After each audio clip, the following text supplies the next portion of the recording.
नमस्कार, अपने सब गोटे के उजाला म्यूजिक में स्वागत है। आओ अपने सब के मिलावे छी। एकटा छोट कलाकार छे तो बउआ छे तो बहुत नीक गावे छे और हिनकर गायकी देख के अपने जरूर पसंद भ जेबे। और ए बउआ के नाम छे आर.के. दिलदार और एकटा भोजपुरी में सिंगर छे लाल बाबू, उहो छोट छे और उहो से छोट छे तो बउआ आर.के. दिलदार और हिनकर गायकी देख के अपने सब जरूर मंत्र मुग्ध भ जाब। तो आओ हिनकर गाना से अपने सबके परिचय करवावे छी और एक छोट सन झलक छे और हिनकर जे बाद की फुल वीडियो रहते वो अपने सबके उजाला म्यूजिक के ऑफिशियल यूट्यूब चैनल पर भेट जात। तो ओके सब्सक्राइब कर देवे, लाइक कर देवे। हाँ, और ज्यादा से ज्यादा ये बउआ के गाना जरूर शेयर करबे। बहुत बच्चा छे, बहुत नीक गावे छे। धन्यवाद।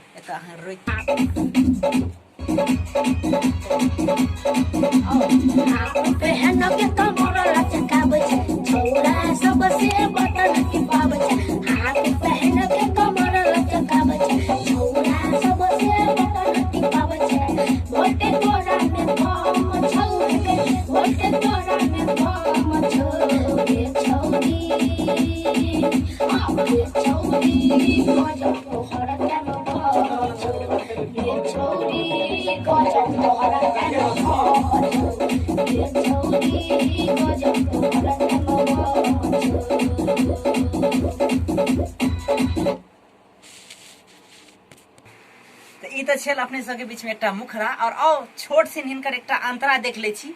लेकिन हाँ, पूरा गाना अहाँ के उजाला म्यूजिक प्रेजेंट के यूट्यूब चैनल पर जरूर भेटत और बउआ के गाना जरूर शेयर और सब्सक्राइब करबे, लाइक कर देबे। धन्यवाद। अंतरा से वो सुन ली। I love you,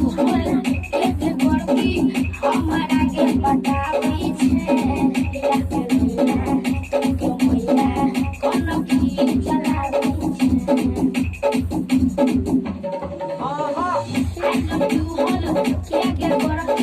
हमारा के बतावे छे